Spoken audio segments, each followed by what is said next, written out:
All right, it looks like it's 11 o'clock, so we will go ahead and get things started. Hi, everyone. Welcome to BIM Like a Boss, Episode 3, Perfecting the Imperfect Revit Library. Thank you so much for taking the time to join us today. As we approach the end of the year and your projects are starting to slow down, it's a great time to do some housekeeping. Today, we will share some tips with you all on how to make the most out of your overhead time by perfecting the Imperfect Revit Library. I'm pleased to introduce Unifi's very own BIM specialist, Jay Merlon, as our host today. Jay has over 13 years experience as a BIM and VDC manager. He is the former national BIM lead at AEI, and he holds a Revit MEP certification. He is also the founder of the Seattle Dynamo user group that currently has nearly 200 members. Jay will be conducting today's live demo where he will show you how to use a Sandbox library to test and approve content, review versions of families within Revit projects, and finally, how to modify your content and libraries in batch. If you have any questions that come up throughout the presentation, please use the Q&A tool at the bottom of your Zoom window to ask. We will answer your questions at the end of our 20-minute live demo. Without further ado, I'll turn the floor over to Jay to get going on the presentation. Jay, take it away. All right, thanks, Laura. So hi, everyone. Today, I'd like to share some workflows on how you can work towards perfecting the imperfect library. And there are a lot of means and methods to work towards perfecting a library, but today I'll share at least one technique that might work well for you. So a lot of BIM managers think that their library needs to be perfect before distributing to their organization, and I definitely understand that everyone has their own preference on rolling out content. But I'm just here to share some ideas on why you might want your users to have access to unapproved content before it's officially vetted and perfect. And also I'll walk you through how to set up a library in Unifi Core that is specifically made for testing families and content.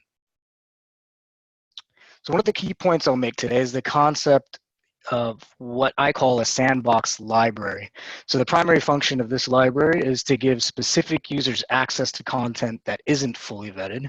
And one scenario where a library like this is useful is, let's say you have team members that help test and approve content before it's rolled out to the larger group. Well, the Sandbox library can be that testing bed for this type of workflow. And as you can see in this illustration, content goes into the Sandbox library. Some users get an opportunity to play with it and test it. And then it's rolled out and deployed to your entire firm. And another scenario that might require a sandbox library is if you have a project team that has a family that they need specific for a project, and let's say they needed it yesterday and they just need to get it into their model. You'll want to use Unifi to distribute this content to that project team, because we've actually rolled out some features that will help you track that piece of content, and you'll be able to tell whether or not it's the latest and greatest version of that family. And I'll cover that towards the end of the presentation today.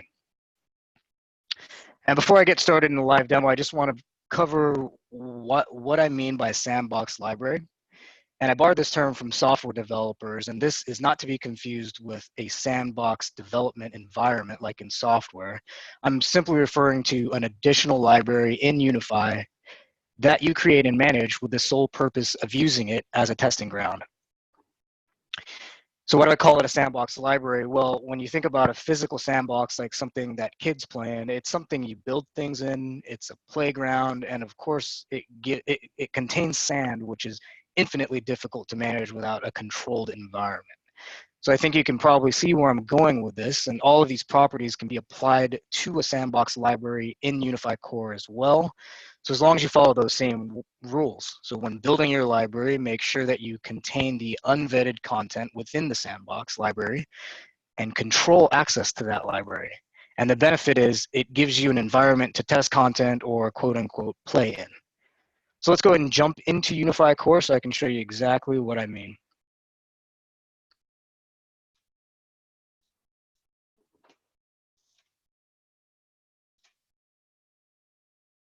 Oops, bear with me here. Okay.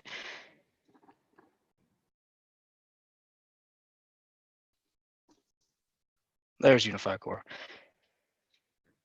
All right, so for current users, this might be a familiar screen for you. This is basically browsing the libraries within my organization. So here you can see over to the right, you'll see, again, it's a Sandbox library. Nothing special about an environment here. It's just another library that I've created, and I called it Sandbox. So call it anything you like, whether it's testing ground, research and development, or do not use. The choice is yours, but I'm going with Sandbox. So let's go ahead and jump into the Sandbox library, and I'll start to review some of the content here. And again, for current Unifi core users, this is again a familiar screen. We're basically seeing the content within this library, and it's automatically grouped by model category. So for today's demo, I'll go ahead and jump into the furniture category. And you can see here I've got 2 families that are up for review. And you'll notice one has a prefix for review. And this is a concept that some of you might want to implement when sharing content that isn't fully vetted. And there are 2 main reasons for doing this. First, you don't want to risk overwriting this family in other libraries. So just so you're all aware, one piece of content can live in multiple libraries, meaning Unifi Core sees it as the same object if it has the same name, regardless of if it's in the sandbox or not. So just use caution there when you're uploading families to the Sandbox library, because there is an opportunity to overwrite if you don't add that prefix in there. And the second benefit of adding the prefix is when you load that family into a Revit model, it can sort of be a red flag so your users know that it's not a Revit family that has been approved. So when you're in the project, you actually see that the family name says for review. So there's some kind of an indication that it's an unapproved and unvetted piece of content.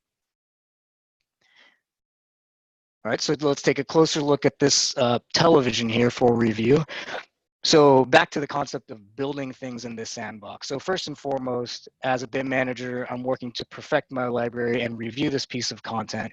You'll see that Unifi Core gives me the opportunity to review this family's parameter data without ever having to open the family in Revit. So here you can see that the family types are all browsable directly here in Unifi Core.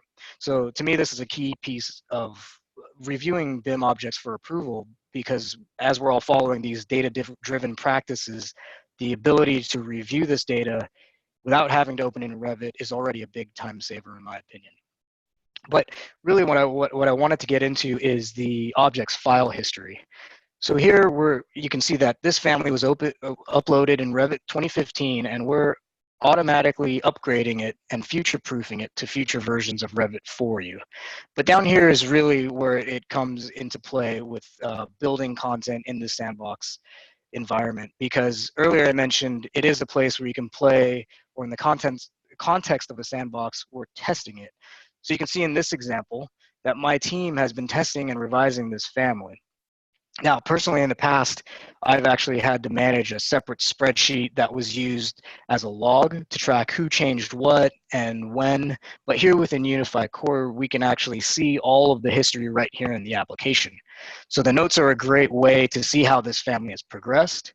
It can also be an indication as to why a certain family was built a certain way, and you'll always have that history tied to this piece of content.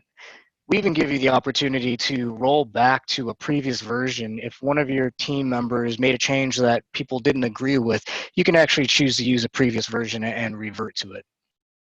So here in the notes, it's as simple as double clicking, and I can say that this family is now approved. So let's say this family is approved and it's perfect or close enough to perfect, and I want it available to the rest of my firm to be suitable for projects. So here are some steps that I would take. So first, I want to rename it to remove the for review prefix. So real simple here under the actions menu, I'd click on rename and just delete the for review. And it's just giving me a notification here that all revisions will be renamed, and it's confirming that I want to rename the file. So now you can see this family is now renamed without the for review title. And now the next step would really just to give all users access to it. So here under the library management tab, you'll see how easy it is to actually just push it out into the other libraries, which other users will have access to. And I will cover user access and permissions here shortly, but simply save the libraries, and now really it's a two-step process to roll that piece of content out to your entire firm, to the appropriate libraries, and get it in the hands of the rest of your organization. And again, you still have all of that history here tied to this piece of content. So if a user finds this piece of content and wonders why a family type was added, they know who to ask at least, and when that change was happened. So there is one caveat to using the technique of the renaming procedure, and I just want everyone to be aware of that. So I'll cover that here now. So if I jump back into my libraries and go back into the Sandbox library, I want to show you an example of a smoke detector family that also has the for review name prefix in the name. So earlier I mentioned that all objects must have a unique name, meaning you can't have two different pieces of content with the same name. So if this family already exists in another library, let's say I went through the entire approval process and wanted to rename it, I actually get an error that says that the name is already in use and I need to choose a unique name.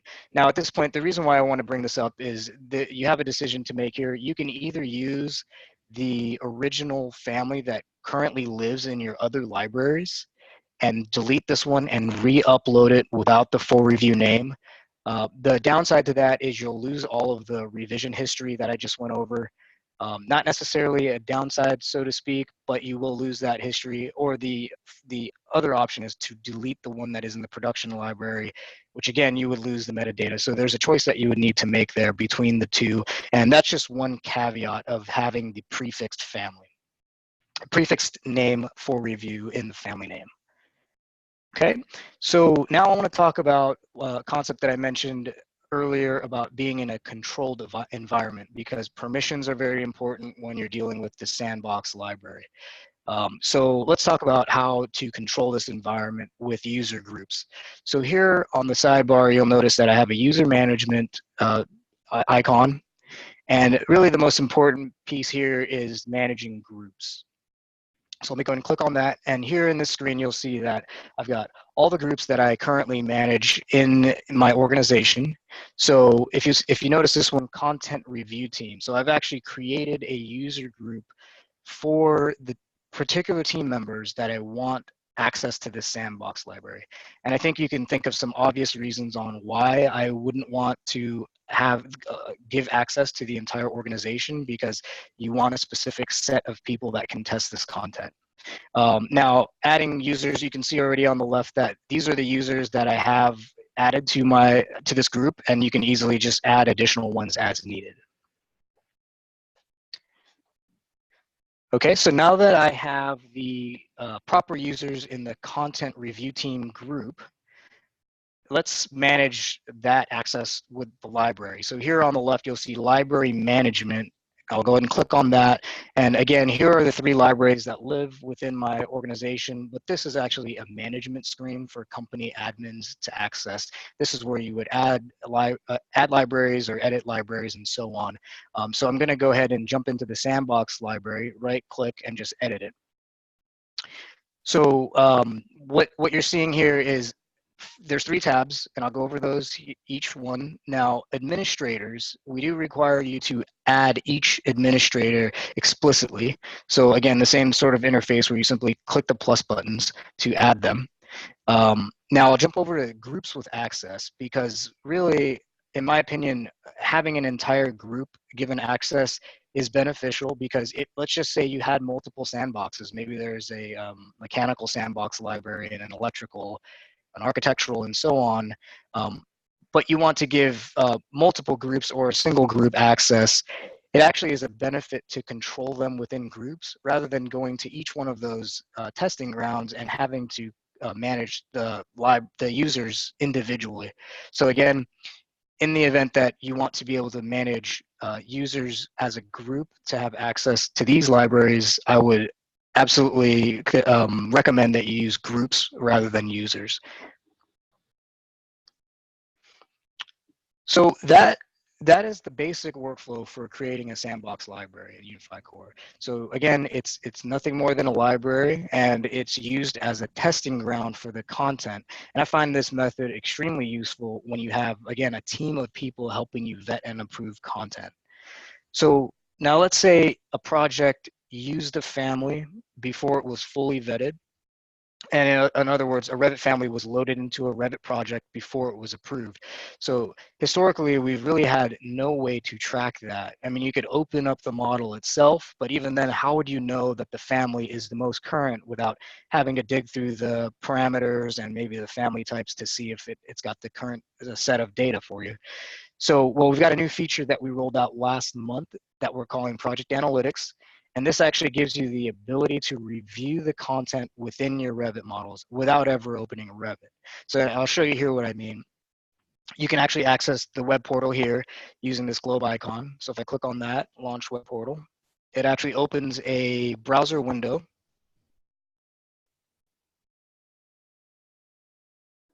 Let me go ahead and log in. So here's the dashboard that if current users are accustomed to seeing. It's basically information about the libraries and licenses and users themselves. But really, all of the new features that we've added are in the project space menu item here. So here's the project space, and in an effort to stay on topic, I won't go into too much detail about project analytics, but just to give you a high-level overview, we're basically giving you the ability to track data about your projects and not just your libraries and content as we have in the past. So let me show you what it's like to actually drill down into a model and start looking at content as part of your workflow for perfecting your Imperfect library. So let me jump into the projects tab here, and I'll go into the demo project. And if I jump into the models here, I'll go ahead and choose the MEP model. And you'll notice that this is an actual model because it's got the .rvt family. And this is basically all the data that we've collected with the most recent sync of this model. So just so you're all aware, Project Analytics actually gathers data with every user's sync. And here we're showing that information in a dashboard. So without diving into too deep into the details here, I want to actually jump into the content tab. And here, just real quick, I want to show you guys all of the content that we're able to collect and display for you. So sheets, we can review sheets, work sets, Revit links, CAD imports. All of this information is available to you from the web portal without having to open Revit. But really, families is what we're talking about today. So let me go ahead and drill down into families. So here's a list of all the families that are used within this model.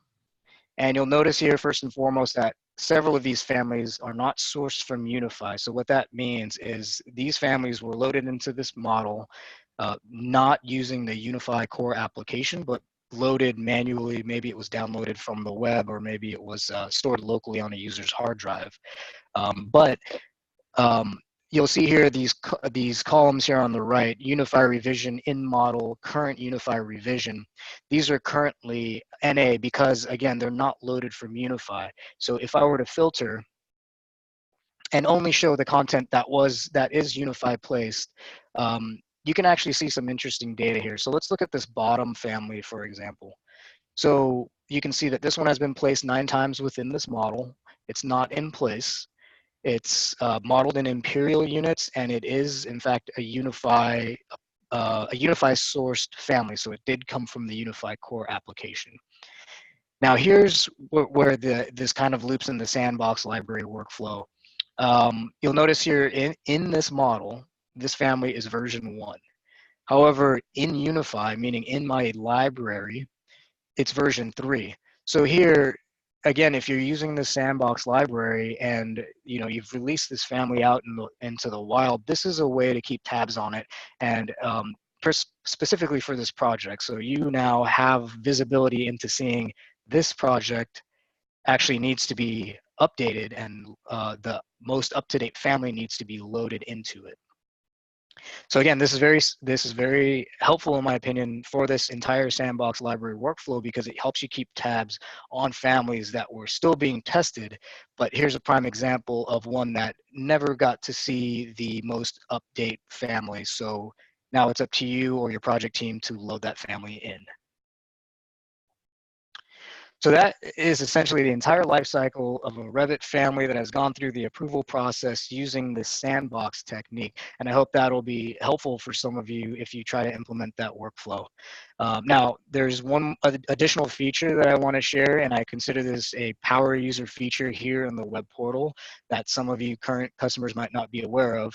And it's not necessarily relevant to the sandbox library concept, but it will help out with efficiency when working to perfect the imperfect library. So here, the batch editor.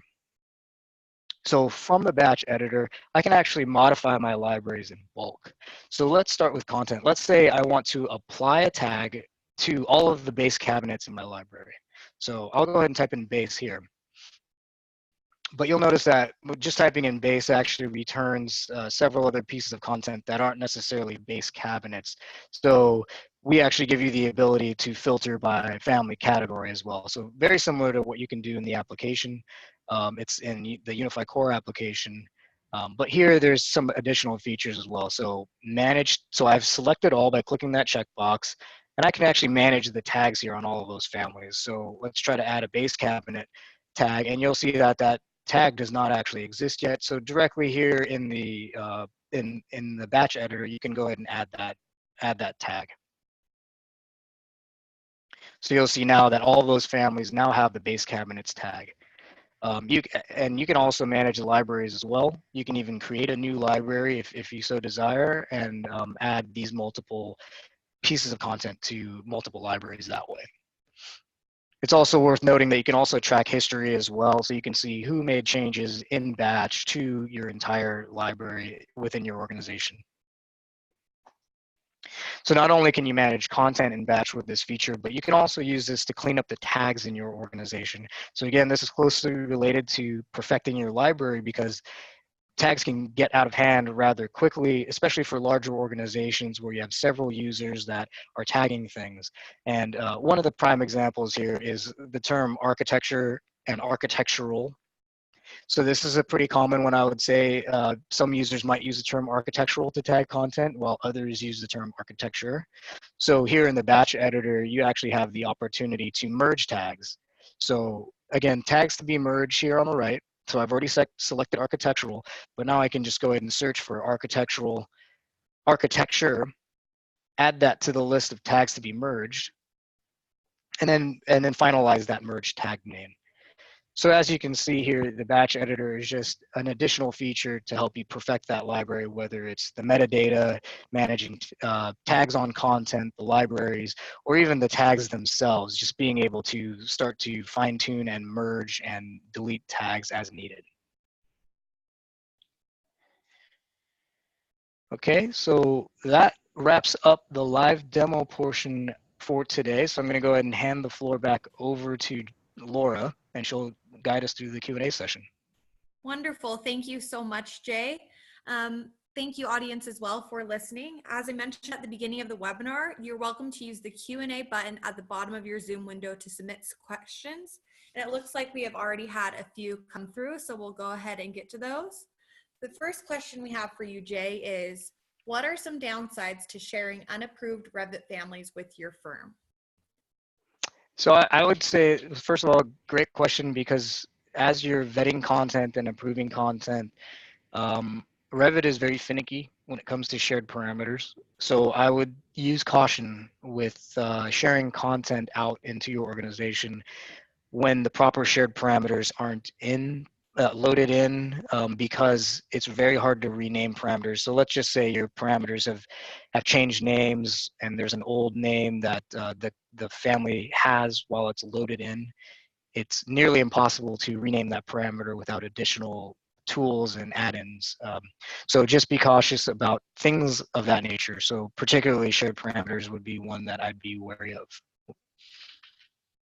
Okay, thank you. Next question is, are you able to remove projects from your analytics? Let's see, remove projects. Yes, absolutely. Let me jump back into the analytics piece here. So basically, you can delete projects. So I didn't really cover this in detail because this is not a project analytics presentation, but a project is essentially a container for multiple models. So again, what we call a project in project analytics is not a Revit project, so to speak. If I click on this, you'll see it has multiple models in there. So there's a couple of parts to that question, I think. How do you remove a project from project analytics? If I jump back over here to the projects tab, I can just click on these and delete the project completely. Now you have another option to simply just turn off analytics here, or the last piece is you can actually remove models from that project simply by clicking this X here. Or you can leave a model within that project and just turn off analytics with this toggle. Perfect. Okay, thank you. And then I also wanted to note to follow up on that question. In the chat, I'm going to put a link to a project analytics demo if you're interested in more information on project analytics in general. That will link you to the place where you can submit a form for more information, or you're more than welcome to just watch that demo to answer that question in further detail. Let's get to the next question. How easy is it to export Unifi data into an Excel format to review the content? Sure, there are a couple of ways to do it. So currently, if we're talking about the data here, this data, so currently I should actually back up a little bit and talk about how this is actually version 1 of Project Analytics. So we're definitely listening to feedback, and we encourage feedback on how we can build this tool into something that is more robust and works for everyone's workflow.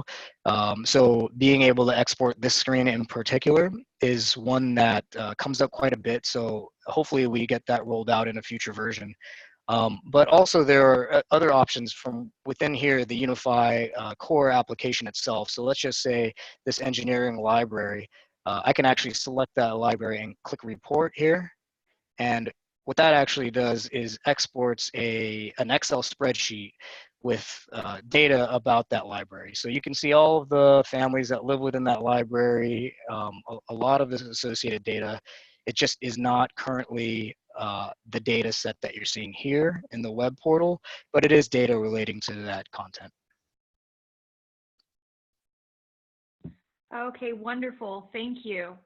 Our next question is, can I get project analytics if I don't have Unifi Core?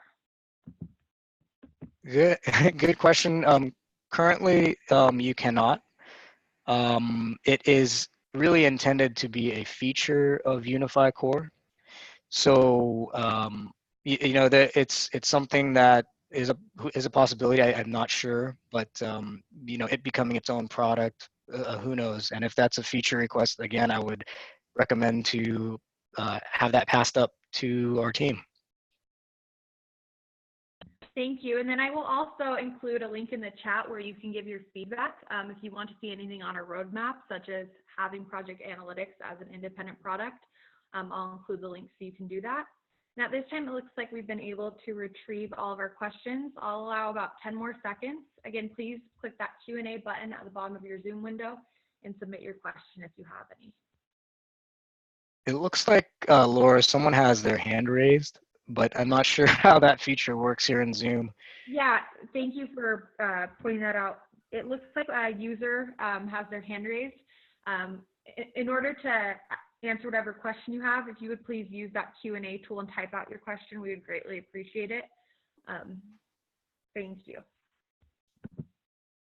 Oh, okay, and it looks like we have another question come in. So while the person who raised their hand types up their question, we'll get to this one, Jay. Is Unifi useful for populating room data? I would say within a project, not necessarily, because we currently don't push data into projects. We actually don't necessarily push data into families as of yet. But I would say, there are some creative ways that you might be able to use the tool itself. Like if you had certain families that you had placed into the rooms, maybe there's a way you can track parameter values that way. You can actually view room data. Let me see if I can find a good example here, you can view room data directly here in Unifi in the project analytics piece. So if I go to content and then scroll down to rooms, should be here somewhere. Okay, so here we've got 91 rooms in this model. So again, this is a nice feature because I didn't have to open the model and I didn't have to generate a schedule and export it, but we're able to actually see quite a bit of information relating to rooms, such as the number, the name, the area, and the level that the room lives on. So populating room data, I would say currently not necessarily possible without some creative workarounds, but viewing room data, I would say pretty valuable here on the project analytics side. Okay, thank you. The next question we had come in is, do you know what happens when you add a project with the same name into analytics? We need it to essentially track in a new location and get rid of the old information. Okay, this might be more of a question for our support team, but um, I don't believe you can add a project with the same exact name. And I'm not sure, maybe there's a way that you can rephrase the question, because I'm not sure I don't think I understand the question completely. Why would you track in a new location and get rid of old information? It almost sounds like maybe there's a different dashboard that the user's looking for. So again, I apologize, but I don't completely understand the question. Okay, thank you, Jay, for taking your best shot at that. So, Justin, if you want to try to reiterate that question in the chat box, please do. And if not, I have your contact information here, and I'll have support reach out to you directly after this presentation. Oh, and it looks like you just said here, because we cannot remove things at this time because the product is not working correctly. So Jay, let me give you what the user stated before this. Their move and delete buttons are currently not functioning.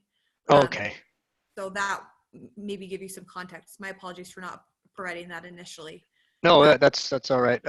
So I think that we should have support talk to you about that, and we'll continue this conversation offline, I think. So yeah, and I apologize to the user who is having issues. Yep, thank you. So like I said, Justin, I have your contact information here. I'll pass it on to support so they can solve your issue immediately. And again, my apologies for that. And we had another follow-up question come in. Just so I understand better, Unifi can be a catalog of BIM content and review the BIM content, but doesn't write to the models. I would say currently that is a true statement. Now I can neither confirm nor deny about whether or not we're building a tool that will help you write to models. Hopefully we'll have some news there shortly, but currently that is correct. We do not write to models in terms of content nor Revit models. Right now we're just storing content in the cloud and also collecting data about your projects. Okay, thank you very much. And it looks like we have another question come in. Does Unifi have features to help define and review LOD content in families? That has been a challenge in AEC these days. Well, that's a great question. And I think that that's sort of a workflow item because, as the user mentioned, it has been a challenge in AAC, and I don't know if anybody's necessarily um, really tackled it and been successful at it. There are a couple of ways that you can try to do that here within Unifi Core. You can actually have potentially duplicate objects that are at different LODs. So just using this exhaust grill, for example, maybe you would tag it with an LOD number. I didn't really go into detail here on tags, but basically a tag is just associating a piece of metadata or a term to an object, similar to how blog posts work. So blog posts can have multiple tags, just like how we've implemented here. But maybe an idea would be you could say that this is an LOD 200 family or 300 family. And you would maybe have a different version of the same family loaded into Unifi Core. And again, earlier I mentioned that if it has the same name, you're going to have to add some sort of a suffix. Maybe you would add LOD 3 or 400 here. But that's one technique that you might be able to help organize content by LOD. And also, if you drill down into this, again, we do show you the parameter data. So if LOD involves the amount of data you associate with the content, we do give you visibility into that family, so you can actually get good insight into what LOD this family is modeled at. So a couple of things there just to recap, because it was sort of a longer answer, but organizing families by LOD, you can use tags and a suffix. And then also reviewing families for LOD, I would say that the parameters could be a good indication of the LOD of that particular piece of content. Okay, thank you. Let's go ahead and get to the next question. Can you please elaborate/reiterate on the importance of adding a prefix name in the sandbox? Why do I need this? Sure. So again, when you have, so we sort of have one piece of content based on the family name itself. So when I go back into the Sandbox library, let me use this dresser, for example. So this dresser actually lives in two libraries. It lives in the architecture library and the Sandbox library. So this is part of the reason why I really push for proper permissions if you're going to implement the Sandbox library workflow, because your content review team, if you will, they need to be aware that they should check to make sure that this piece of content does not live in another library with the same exact name, because otherwise it will overwrite in every other library that it exists in. So I'll just show you a quick example here since we have some time. If I were to upload, this is the upload screen here, and I'm just going to go ahead and drag and drop. I'll show you here. I'll just drag and drop into the library. Let me find another one. And if I select the libraries, bear with me here. Let's find one that actually, okay, here's one that already exists in other libraries. So I'm actually warned here directly from the application that this file is already in another repository and it'll be uploaded as a new revision. So this is why the prefix is key for doing that, just so you don't run into those sort of overlaps between other pieces of content with the same file name.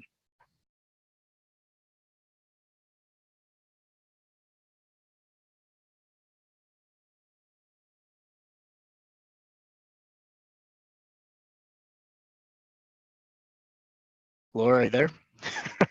Sorry, I was Were you on mute? my apologies. Okay, so it looks like we've been able to get to all of our questions. So I think we will go ahead and wrap things up. Thank you so much for answering those, Jay, and thank you so much to our wonderful audience for asking those questions. We will be sending out a recording of this webinar to all of you who attended later on. And with that, we will also include a link to a short survey. Our goal is to ensure these webinars are worthwhile to you. So if you'd be willing to take a couple of minutes to share your feedback with us, we would sincerely appreciate it. Thank you again, everyone, so much for your time, and we will look forward to having you at our next webinar, Industry Insights, on October 31st. Thanks again, and I hope you have a wonderful day. All right, thanks everyone.